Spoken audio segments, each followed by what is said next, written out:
Quittons à présent le centre-ville de Saint-Jean-de-Luz pour nous rendre à quelques kilomètres de là, sur la ravissante corniche du Rugne. Un site naturel et protégé que Sébastien souhaite nous faire découvrir. Il a choisi pour cela de nous faire rencontrer Emmanuel. Ce viticulteur passionné a fait en 2009 le pari audacieux de planter sur ses collines 2 hectares de vignes. Dis-moi Manu, d'où ça te vient cette idée de faire de la vigne sur ce site quand même assez exposé au vent et tempête? Alors au départ je pensais pas me retrouver sur la corniche, et puis depuis 2005 en fait avec un de mes amis qui est un des grands spécialistes des sols viticoles, on cherchait sur toute la côte basque les sols les plus adaptés en fait, et un jour on a eu de la chance. Ça c'est des terrains qui appartiennent à la mairie du Rugne et ils venaient de faire un fossé sur tout le long et on a vu une coupe de sol parfaite et on s'est dit que c'était là ou jamais. Avec un sol essentiellement composé d'argile, un vent permanent qui assèche les vignes et une plus longue exposition au soleil qu'ailleurs, ce terrain regroupe toutes les qualités nécessaires au bon rendement d'un vignoble. Et au niveau du fruit, quand est-ce qu'il est, il est mûr là? Là on n'est pas loin, pour le type de vin que je veux faire, là on n'est pas loin, on doit être environ une semaine. Ça, ce raisin-là, je le vinifie très traditionnellement, presque à la bourguignonne.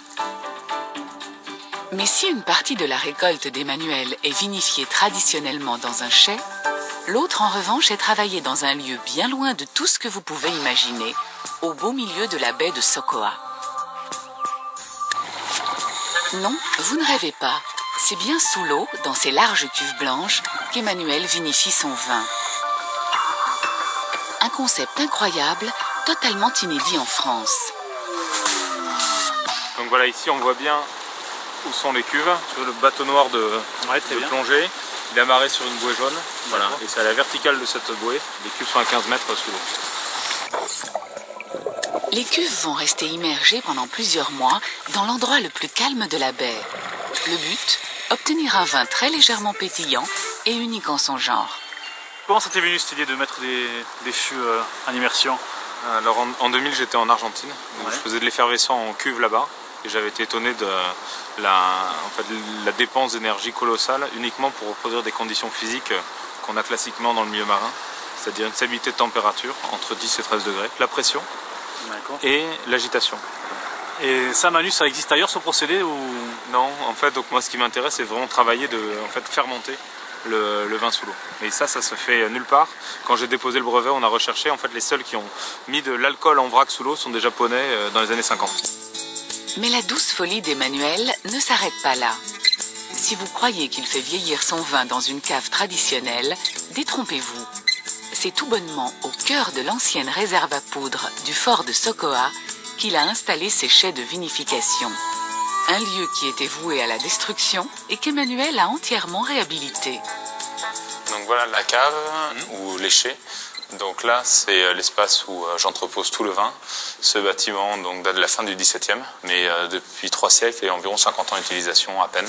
Tu avais les bonnes caractéristiques pour stocker du vin ici? La chance extrême, c'est normalement en bord de mer, il n'y a pas de cave, à cause des risques de submersion. Et ici, on est enterré sur 3 côtés.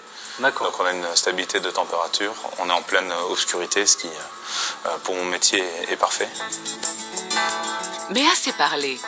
Il est temps pour Sébastien de déguster avec modération ce vin perlé tout droit sorti de l'océan. Tu vas avoir un profil très citronné, c'est ces arômes-là que j'arrive à attraper en fait sous l'eau. Et aussi un léger gaz, en fait, un petit perlant qui renforce la sensation de fraîcheur. Très bien. Tu en mettrais le casse, hein, il est bon celui-là. Une cuvée atypique validée par notre guide.